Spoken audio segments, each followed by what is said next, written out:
MPTC అయినటువంటి వినోద్ కుమార్ గారు మనతో ఉన్నారు. ప్రస్తుతం తెలంగాణ రాష్ట్ర వ్యాప్తంగా జరుగుతున్నటువంటి మున్సిపల్ ఎన్నికల నేపథ్యంలో కాంగ్రెస్ పార్టీ అభ్యర్థుల తరఫున వారు విస్తృతంగా ప్రచారాన్ని నిర్వహిస్తున్నారు.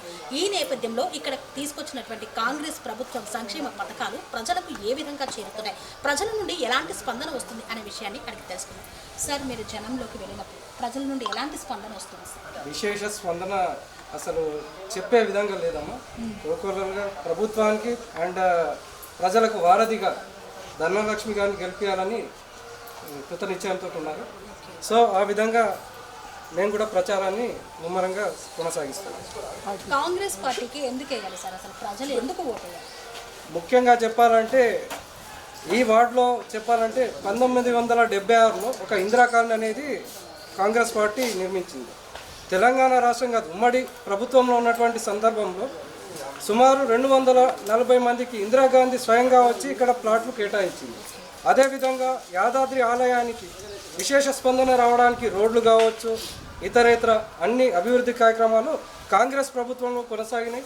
అంతేకాకుండా గత టీఆర్ఎస్ ప్రభుత్వం ఉన్నప్పుడు కూడా 7 స్థానాలకు 12 స్థానాలకు 7 స్థానాలు కాంగ్రెస్ కైవసం చేసుకుంటే టీఆర్ఎస్ గూండాలు అది ఎక్సాక్ట్ ఫిషియో ఓట్స్ అని చెప్పి క్రాస్ ఓటింగ్ ద్వారా వాళ్ళు చైర్మన్ కైవసం చేసుకున్నారు. కానీ ప్రస్తుతం దేవుడు అనేవాడు ఉన్నాడు కనుక వాళ్ళు చేసిన వికృత చేష్టలకు బలైపోయారు. ఈరోజు క్యాండిడేట్సే లేరు, వాళ్ళకి పోటీదారులే లేరు. ఈరోజు ఏదైతే ఇతర పార్టీల వాళ్ళ నుంచి వచ్చిన వాళ్ళని టీఆర్ఎస్లో జాయిన్ చేసుకొని వాళ్ళ ద్వారా ప్రజల్ని ప్రలోభాలకు గురి చేస్తూ ఓట్లని కొల్లగొట్టాలని ప్రయత్నం చేస్తున్నారు. అది జరగదు. నరసింహస్వామి ఉన్నాడు, విశ్వరూపం చూపిస్తారు. కాంగ్రెస్ పార్టీ అధికారంలోకి వచ్చిన తర్వాత యాదగిరిగుట్ట మున్సిపాలిటీకి చేసినటువంటి పథకాలు ఏంటి, అందించినటువంటి సంక్షేమం ఏంటి? కాంగ్రెస్ ప్రభుత్వం వచ్చినాక ఏదైతే ఇందిరమ్మ ఇండ్లు ఉన్నాయో ఈ కాలనీలో సుమారు 400 మందికి ఇందిరమ్మ గృహాలు ఇవ్వడం జరిగింది. అంతేకాకుండా ఇందిరా కాలనీ అనే ఒక కాలనీ ఉంది, అక్కడ ఎవరు రోడ్లు వేయలేదు, ఎవరు పట్టించుకోలేదు. వాళ్ళు అంతా కంప్లీట్ అంధులు, వికలాంగులు.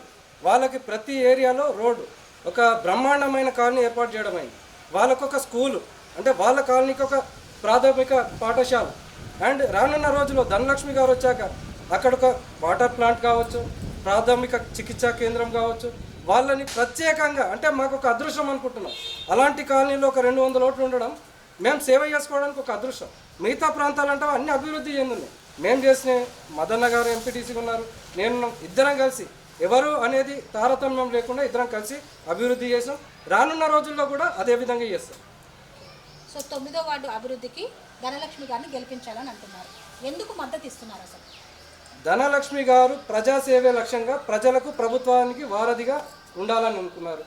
గతంలో చేసినటువంటి వ్యక్తులు ప్రజాసేవ ముసుగులో కబ్జాలు, గూండాయిజం, ఇక్కడ ఉన్నటువంటి యువతని డ్రగ్స్కు, గోవా ఇతరేతర ప్రాంతాలకు ప్రోత్సహించి వాళ్ళని బలిపశువులు చేసి అలాంటి వాటిని మొత్తం మేము నిర్మూలించాలంటే ధనలక్ష్మి గారు ఒక గృహిణి. తను పూర్తిగా కాలనీలో తిరుగుతున్న సందర్భంలో ఆమెకు ఎన్నో విషయాలు మహిళలు ప్రత్యేకంగా వెళ్ళబోసుకున్నారు. ఆ బాధ చూసి మా దగ్గరకు వచ్చి నేనుంటా అని చెప్పి వారి మధుకర్ గారిని కావచ్చు, అలా నేను ఉంటాను ఇది సంగతి అని ప్రత్యేకంగా చొరవ చూపారు. రెండోది, అలాంటి మహిళలు వచ్చిన సందర్భాన్ని ఆమె యూటిలైజ్ చేసుకోవాలనుకుంటున్నాం ప్రజాసేవ లక్ష్యంగా.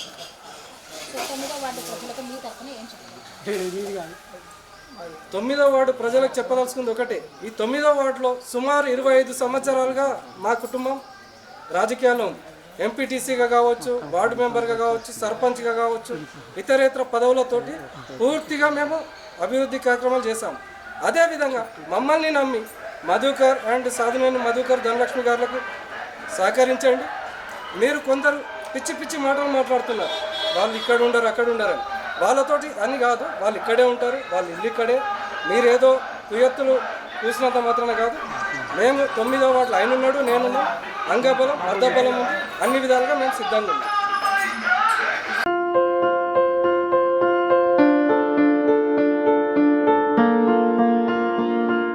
సంస్కృతి సంప్రదాయం, ప్రేమ, ఆప్యాయత, రాజసం ఉట్టిపడే వేడుకలకు అనువైన ప్రదేశం ఎంఎల్ఎన్ కన్వెన్షన్ హాల్. కని విని ఎరుగని రీతిలో జరిగే మీ ఇంటి కళ్యాణ వైభోగానికి అందమైన కళ్యాణ వేదిక ఎంఎల్ఎన్ కన్వెన్షన్ హాల్.